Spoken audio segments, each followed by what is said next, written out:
Well, good morning if you're in Los Angeles. Good morning if you're in Los Angeles, and good evening if you're in Great Britain. Thank you for tuning in and giving us your opinion. This the classic battle of good and evil. There's a priest and a pimp. The priest says, "Say what you mean what you say. Everything else comes from evil." And then on the other side is a pimp. The pimp knows how to manipulate and intimidate people. He knows how to hustle people. You're a decent human being, aren't you? So give me $20. And then in the middle, there's a flip flop, and there's a sense of original sin. A human being is not a human being is not normally well adjusted. To be well adjusted is not a normal thing. And so there's a sense of original sin, and you straighten yourself up emotionally. Then you will the good of another person. You become a good citizen, and then a good husband to a wife, and a good father, and a good wife and a mother.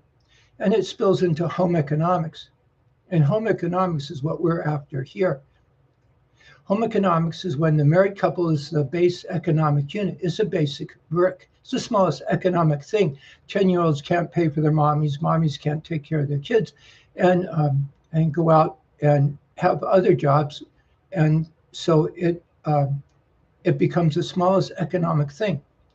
You've seen a detached house from the 1950s in the United States, and that's what it was intended to be. It gets everybody out of poverty and into plenty.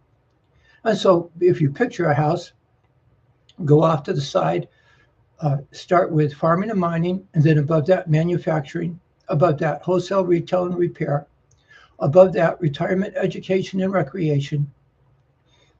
And then the doctors and lawyers form a kind of lattice that holds it all together, and it's the Catholic priest uh, that that causes it to come into being to begin with. It's a God and country thing. All this comes out of the Pope and monks in monasteries and that sort of thing. And so you simply ask the young couple what they want, and as long as the same people who do the producing do the consuming, if she wants oranges, you know how many orange trees to plant in order to give her everything she wants. If they choose between a couch and a couple of recliner chairs, well, you know how many, and all the farming, all the materials, all the trees, the manufacturing, the stores, the advertising is all geared to give that gal what she wants. And it's home economics. It works fine, lasts a long time. And that's the stuff that made the United States such a magical place to live. They threw that out. They threw all this out. They threw out the idea of God and country, the ideal society that the United States was trying to represent. And it was working so well. And they accomplished it in the 1970s. And so we're hoping to put you to work. We're hoping you'll call in.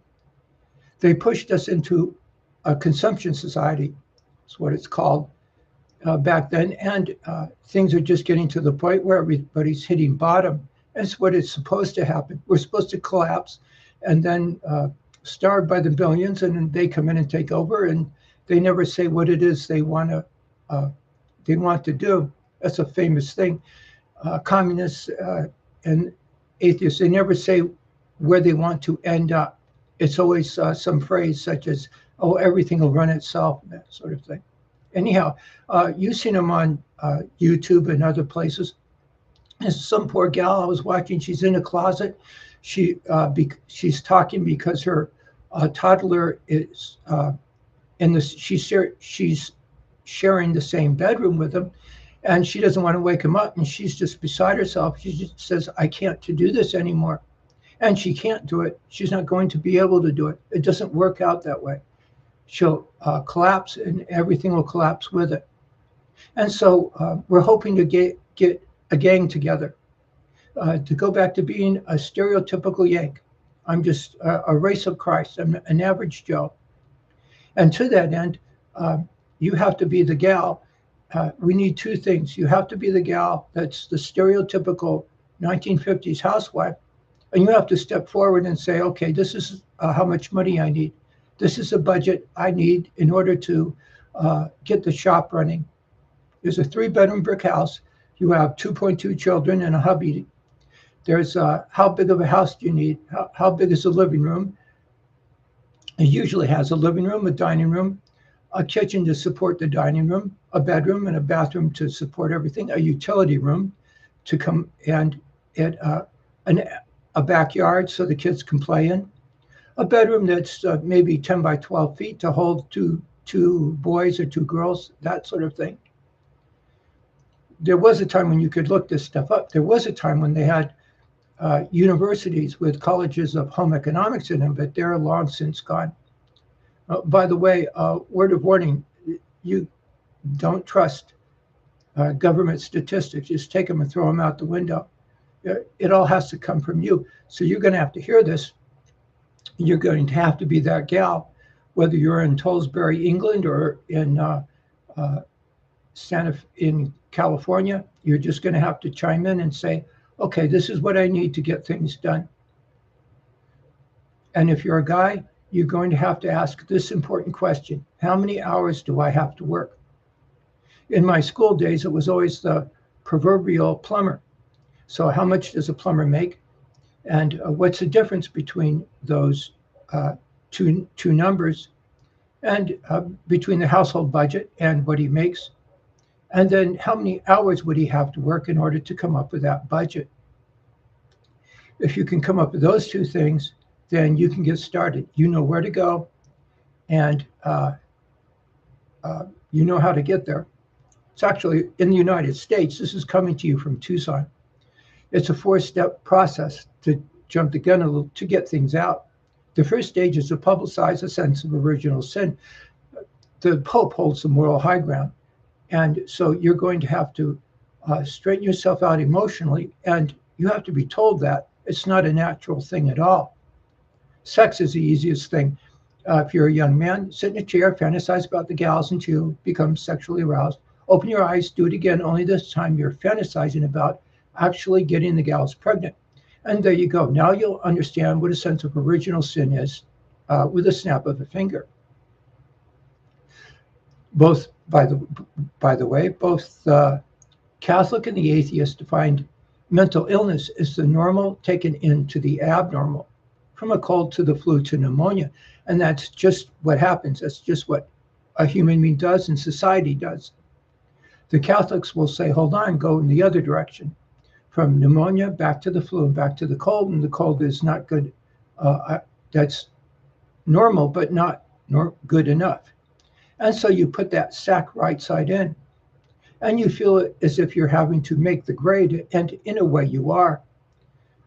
I guess it's sort of like going through boot camp. You tell yourself you're going to be a normal, well-adjusted person, and take it from there. And all these good things happen to society. If you arrange the parameters of competition so that there'll be a large middle class, there'll be a large middle class. If you arrange a parameter, if you breed a breed of normal, well-adjusted people, then there'll be a breed of normal, well-adjusted people. It's just that that's not a natural thing. And you have to have people who are in charge that are willing to do it. In the 1950s, the Communist Party came here in the United States. The Communist Party came out and said that they would overthrow the United States by about the year 1973. It was they were very, very specific about that. They would take over the educational system and not teach anybody to read or write. They would take over the court system, and they would take over the economic system. And they pushed us into a world of individual rights instead of home economics. By 1973, there was a profound change in our society. The courts came out and said, from now on, there'll be absolutely no religion in government. And that was the Twilight Zone moment of treason. That was the sneaking it in. They threw out those three things that make up God and country: straightening up your emotions, willing the good of another person, and doing it because Christ rose on the third day, because there's a Pope. They're actually very famous arguments. I think they're the fourth and fifth way of St. Thomas Aquinas. They're more affectionately known as the truth of the truth and the decent of the decent. Yeah. The gal who changes the dirty diapers gets the sex. The priest who takes a vow of poverty maximizes profits. And they go together like two segments of a line. They form the lowercase letter I, and that dot is the religion. That dot is what you hold as faith. If you hold that dot as faith, then you have the grand deduction. You head out again to change the scale society. You're a normal, well-adjusted person, knowing you're not going to bat 300 any more than a professional baseball player does. And you have a society of normal, well-adjusted people, and it'll be made up of the summation of family units. And you know what to do there. You simply get started. You Darwinize to heaven until you get onto a maintenance level where there's a chicken in every pot and a car in every garage. And then it's described like a bar, and you try and raise the bar. You increase the amount of leisure time, that sort of thing. In the 1970s, the United States, and by the way, just so it said, the United States, from my school days, usually follows along with what Great Britain does, maybe at that time about a decade behind. So a few years behind, we usually end up following Great Britain's lead and this sort of stuff. Wasn't a good idea. In the 1970s, we had reached a point in society where the people in charge had a decision to make. They could have either gotten onto a maintenance level, or they could have pigged out. It was their choice. And they simply chose to cash in on everything. Excuse me. They chose to move into the foothills. They chose to throw out being honest, the sexual revolution. They threw out decency as a formal argument. They started making money by causing other people to have to work more hours, and that's a very important thing. And they separated production from consumption. They simply moved into the foothills and started getting other people to be the professional producers. They consume, you produce. And that little moment there was the Twilight Zone moment that causes everything to crash. And be careful, those people are still around. Hillary Clinton and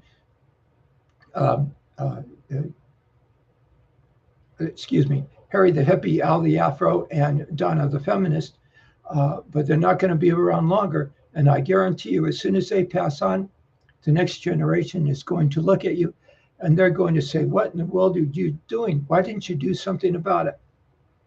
It's called, by the way, the lazy V. It starts over here and it goes up like this. To get something out that's important, the women's liberation movement, they said they would enter the workplace, but that was a bum's rush. They didn't enter the workplace. At that time, and for a couple of decades in that era, the hubby still made enough money to pay the gas and electric bill. And when the gal went out to work, it was all extra income. And they had a change in attitude. And so what did they do with that extra income? Well, they got into a duplex and started renting it out to other people. And so instead of putting somebody else in their own house, they started renting. And those people who were at the bottom of the middle class fell out and into a world of poverty. And it just kept getting larger and larger, and that's an example of it. The women's liberation movement is, if you look at them, they're about as evil as it gets. And that's one of the things, if you look at issues here politically, it's one of the things you do. Take a step back, arrange things back along the lines of the classic battle of good and evil, and realize that the people, there was a soldered connection, between money and malice. Pardon me. There was a soldered connection between money and malice. The more of a scoundrel you were, the more money you made, with some exceptions, guys who went out and built things. But the feminist movement is that way. And so is the Black Civil Rights Movement, and so are the union movements. If you go to Chicago, there was for a while quite an argument or a competition between the policemen's union and the teachers union. And you take a step back and say, nope, sorry. You take those guys that are about 50 years old and older, and you take away their retirement, and you take away their social security. You come over here, and you find the poor slobs that tried to defend the poor and the oppressed, and the gal that tried to put shoes on the kids' feet, and you take that ladder and you turn it right side up, and then go to work. It's one of the things you do. So I'm hoping that somebody will hear this and pass the word and start to chime in. This is what we need, and this is how many hours we have to work. I have there's a YouTube channel, Priest and Pimp, and there's another YouTube channel, and it's a very long name. I'm going to take the anecdotes out of there and put them in this one. And then there's a Facebook channel and an Instagram channel. The Facebook channel is called Time to Act, and the Instagram channel is called Time to Act 76. The Facebook channel has a group, and I hope you'll join it. And if you join it, then you can do something about it.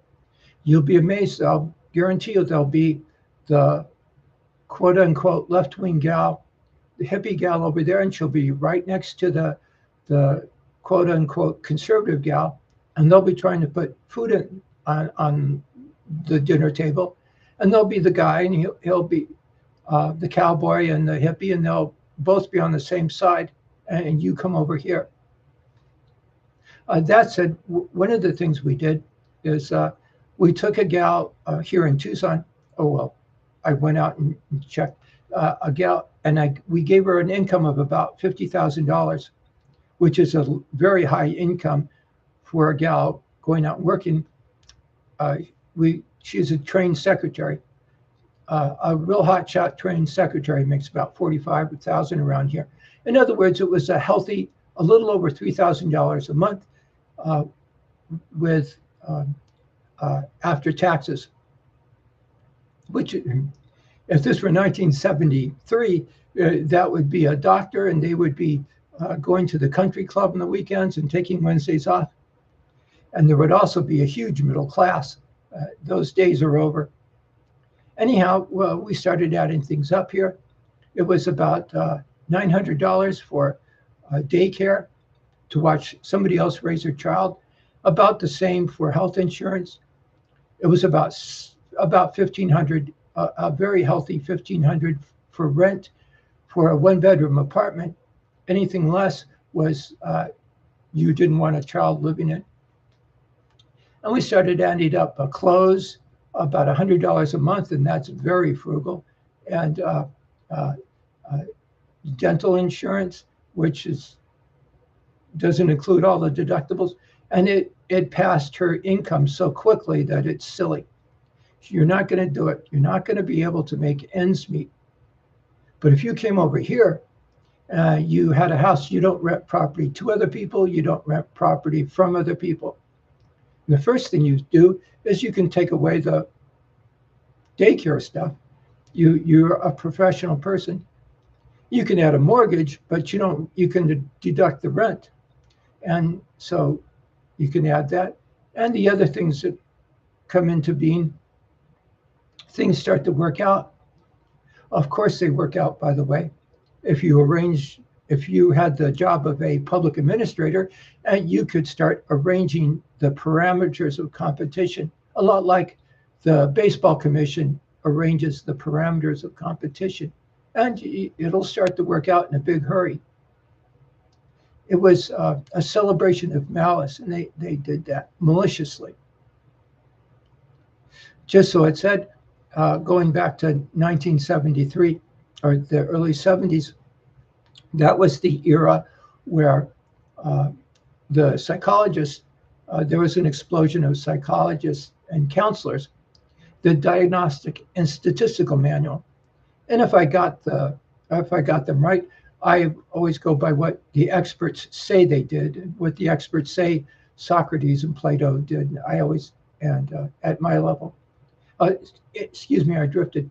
And the psychologist came out and said that homosexuality was no longer a sin. Oh, thank you. And so the hustling there, the bum's rush there, was that the idea of being normal and well-adjusted, the idea of saying that these thoughts have to do with sex, have to do with getting a gal pregnant, and these thoughts that have to do with fear are just that, and your environment changing your attitude, and then knowing it.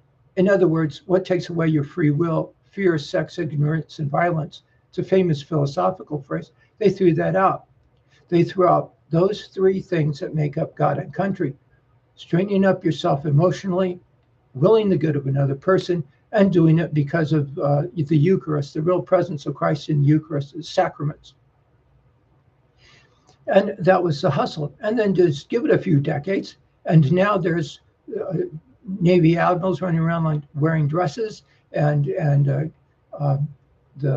the masculine military guys, the gals who are lawyers and politicians that have that never have left the first person singular in their lives.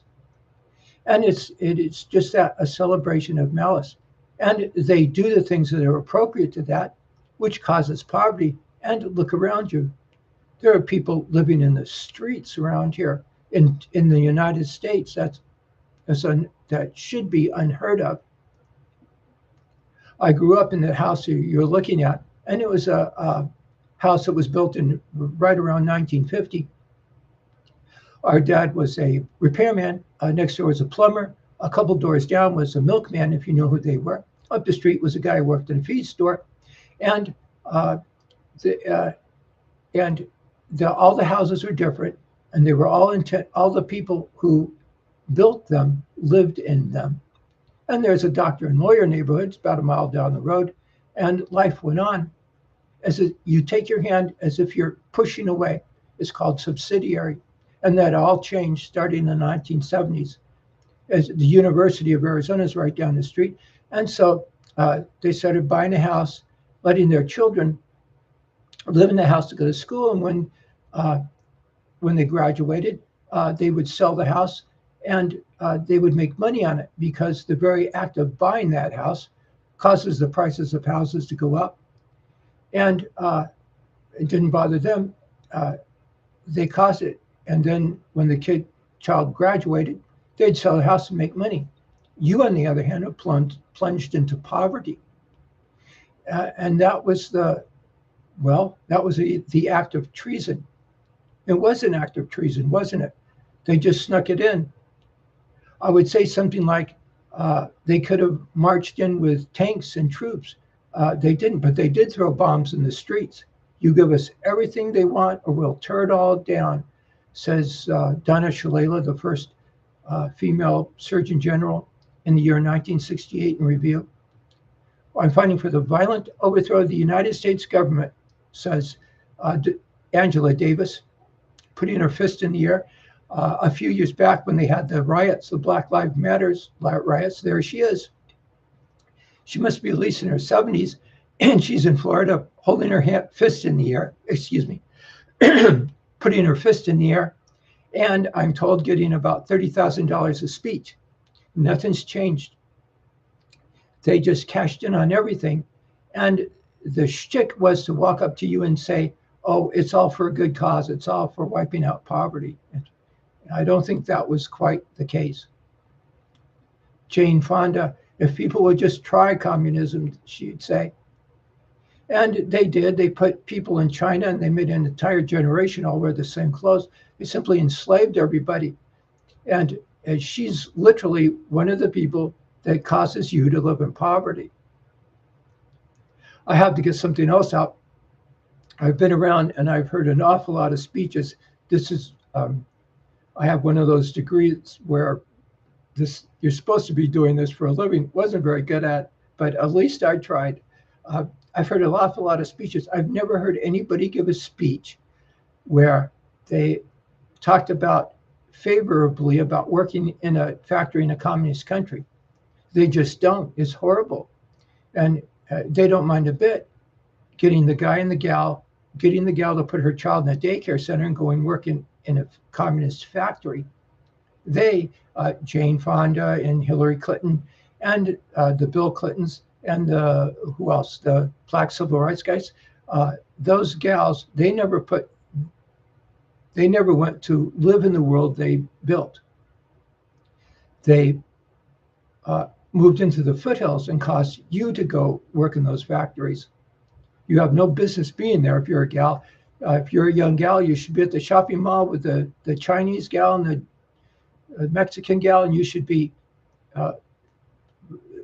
talking Valley Gold talk and planning on motherhood if that's what you want. And so we're hoping people will start to chime in and put you to work, give you your opinion. You've got to start saying, okay, this is what I need. This is the family budget. I need to get things going. And if you're a guy, you have to start chiming in and saying, okay, look, this is how many hours I have to work. They literally took away the right to be a man, didn't they? The right to support a wife and child. They put you into a class that has other names to it. Well, we'll let you put those names. Peon is one of them. And you're not called a peon for nothing, Bob. And so you're going to have to speak up. And just so it's a 4-stage process. After you get this far, in the United States, was it legal for courts to change our society like that? No, they snuck it in. One of us is committing treason. It's not this camp. And so you change it back.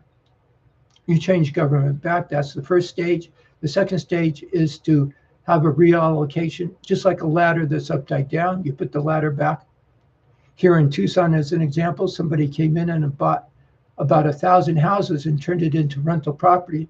So I'm sure without them being violent, they'll give up those houses and they'll get a garbage sack and they'll go form a class of peasantry beneath the class of poverty that they caused, along with the women's liberation movement and those judges. And then stage 3, you build, man, build. You go back to home economics, and you start to Darwinize the heaven until there's a chicken in every pot and a car in every garage to get a maintenance level. I'm sure those judges, by the way, will realize the horror they did and all the poverty they caused, and I'm sure they'll stand down, and I'm sure they'll go get a garbage sack and start picking up the garbage. I don't think they will, but that's one of the things that you have to do. You have to speak up and accomplish that. And then you have a choice. If there is no God, then you get a Cuban cigar and one of those hats, and you become the rooster. If there is a God, then you stand there, you go over and you find some poor slob of a criminal trial attorney that defends the poor and the oppressed, and you drag him over and you insist that he lives in a doctor and lawyer house. You insist that he takes Wednesdays off. Whether he likes it or not, you insist that he plays in that silly tennis tournament they have every year. And you insist on it at the point of a gun. That's the goes against Mother Nature. It goes against human nature. It goes against Mother Nature. And that's it's the most violent position you can take. Decency, as a formal argument, is the most violent position you can take. Well, it's been about a half hour now, and so we're going to go off the air. I hope you're hearing this. I hope someone hears this, and I hope you're that gal in that closet and that's beside herself and those other gals. I hope you start chiming in. And if you're a guy, you start speaking up. This is enough. How many hours do I have to work? If I'm going to work at excuse me, I get to sneak something in here. When I was young, I graduated from the U of A here, and then something was horribly wrong. So one of the things I did is I went back and I just started taking classes in here. And I actually went into classes in the physics department. But don't ask me if I passed any of them, but I did learn something. And what I learned is that they had no emotional training. The Vatican actually has a telescope here, and their physics department is known for some worldwide stuff, I guess, and that's part of it. And it's the priests that had all this emotional training, and at the other end, the what I call the Carl Sagan types. Forgive me for that. He was a guy back then. They had no emotional training at all, and they reminded you of. They were the ones that considered themselves atheists and intellectuals. They reminded you of the guys that used to jump up and down in front of a Safeway wearing orange bed sheets and singing Hare Krishna. They knew God existed. They were completely convinced God existed because they were in such good shape. And it was the intellectuals, quote unquote, that weren't quite the most mature. And they were the ones that wanted tenure. They wanted to move into the foothills. And one of the things they would do is to get together and invest in food franchises. There was an explosion of food franchises there. And that's what they would do, those university professors. And you would sort of hang out and say, wait a minute, you're institutionalizing teenagers back in the workplace. They would only work them so many hours a day, and they wouldn't give anybody any rest, and so many hours a week, so they didn't have to pay taxes or unemployment insurance and that sort of thing. And they would even hire high school students as managers as best they could. Anything to get away with it, as malicious as they could. And they were the university professors. Now, these decades later, they want to raise they're protesting, wanting to raise the minimum wage at McDonald's, and you just shake your head and you say, no, you don't do that. And somebody next to him wants to say, let the free market, and you say, no, sorry, there are parameters of competition. You don't work at a McDonald's that way. Now they have people working at McDonald's that way to make a living. No, you don't do that. You take a step back. You go find those guys that caused all this, those university professors. You take away their stocks in those companies.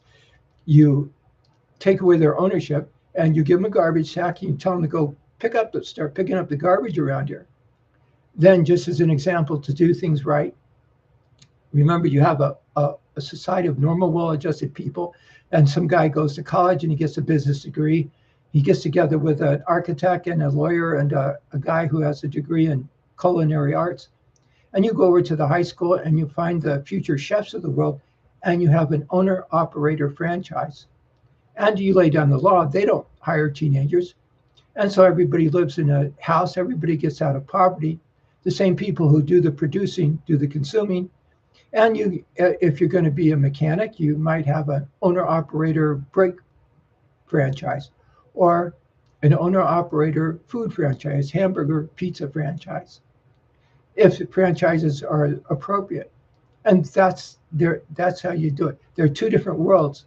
So when you see people arguing politics, you have to take a step back and say, no, sorry, none of this is right. Well, we'll come back over here. It starts with mom. It starts with that gal who's trying to put food on the table. And it starts with the guy who does the consuming, does the producing. The motto of the American Yank: to be first in line at the courthouse, to plead guilty to the paternity suit. Well, I hope you join in. I hope you hear this and start chiming in. Start putting numbers to everything. I'm a gal in Tollesbury, England. This is what I need. I'm in St. Louis. This is what I need. And then if you're a guy, you're a normal, well-adjusted Joe. And then as you go down the steps into society, just like going to Disneyland, you would be a normal, well-adjusted Joe. And then here in Tucson, it might be a bit Westernish. And in New York, it might be a bit skyscraperish. And in England, it would be terribly British, that sort of thing. Well, I hope to see you.